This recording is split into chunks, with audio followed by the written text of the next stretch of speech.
ರೈತರಿಗೆ ಅನುವು ಮಾಡಿಕೊಡಲು ಎಪಿಎಂಸಿ ಹೂವಿನ ಮಾರುಕಟ್ಟೆಯಲ್ಲಿ ಜನವರಿ 11ರಿಂದ ಮಧ್ಯಾಹ್ನ 3ರಿಂದ ರಾತ್ರಿ 7 ಗಂಟೆಯವರೆಗೆ ಹೂವಿನ ವ್ಯಾಪಾರ ವಹಿವಾಟು ಆರಂಭಿಸಲಾಗುವುದು ಎಂದು ಎಪಿಎಂಸಿ ಹೂವಿನ ವರ್ತಕರ ಸಂಘದ ಅಧ್ಯಕ್ಷ ಮುಷ್ಟೂರು ಜಿಎಂ ಶ್ರೀಧರ್ ತಿಳಿಸಿದರು.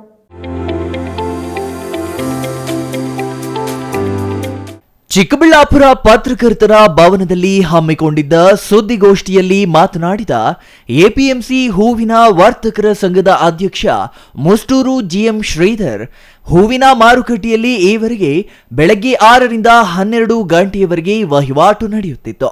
ಆದರೆ ಇತ್ತೀಚೆಗೆ ನಡೆದ ಸಭೆಯಲ್ಲಿ ರೈತರು, ವರ್ತಕರು ಹಾಗೂ ಸಾರ್ವಜನಿಕರಿಗೆ ಅನುಕೂಲ ಕಲ್ಪಿಸಲು ಮಧ್ಯಾಹ್ನವೂ ಹೂವಿನ ವ್ಯಾಪಾರ ವಹಿವಾಟನ್ನ ನಡೆಸಲು ತೀರ್ಮಾನಿಸಲಾಯಿತು ಎಂದರು. ಮಾರುಕಟ್ಟೆಯಲ್ಲಿ ರಾಜಕೀಯ ಪ್ರವೇಶ ಮಾಡಿರುವ ಕಾರಣ ವರ್ತಕರಲ್ಲಿ ಬೇರುಕು ಉಂಟಾಗಿದೆ. ಇದರಿಂದ ಎಪಿಎಂಸಿ ನಿಯಮ ಗಾಳಿಗೆ ತೂರಿ ನಗರದ ಹೊರವಲಯದಲ್ಲಿ ಕೆಲವರು ವ್ಯಾಪಾರ ನಡೆಸುತ್ತಿದ್ದು ತೆರಿಗೆ ಪಾವತಿಯಾಗುತ್ತಿಲ್ಲ. ರೈತರಿಗೆ ಮೋಸವಾದರೆ ಕ್ರಮ ಕೈಗೊಳ್ಳಲು ಸಾಧ್ಯವಾಗದ ಸ್ಥಿತಿ ನಿರ್ಮಾಣವಾಗಿದೆ ಎಂದು ಮುಷ್ಟೂರು ಶ್ರೀಧರ್ ಬೇಸರ ವ್ಯಕ್ತಪಡಿಸಿದರು. ಜಿಲ್ಲಾಧಿಕಾರಿಗಳು ಈ ಸಮಸ್ಯೆ ಬಗೆಹರಿಸಲು ಮುಂದಾಗಬೇಕೆಂದು ಒತ್ತಾಯಿಸಿದರು.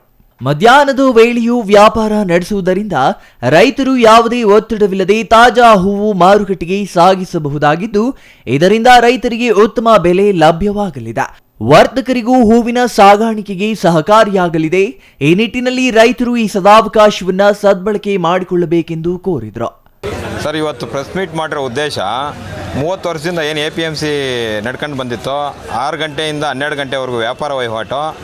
ಈಗ ನಾವು ಅಸೋಸಿಯೇಷನ್ ಕಡೆಯಿಂದ ರೈತರನ್ನ ಒಳಗೊಂಡು ಸಭೆ ಮಾಡಿ ಸರ್ವಾನುಮತದಿಂದ ತೀರ್ಮಾನ ಮಾಡಿ ಮಧ್ಯಾಹ್ನ 11ನೇ ತಾರೀಕು ಮಧ್ಯಾಹ್ನ 3 ಗಂಟೆಯಿಂದ ಸಂಜೆ 7 ಗಂಟೆವರೆಗೂ ವ್ಯಾಪಾರನ ಮುಂದುವರಿಸಬೇಕಂತೇಳಿ ಸರ್ವಾನುಮತದಿಂದ ತೀರ್ಮಾನ ಮಾಡಿದ್ದೀರಿ.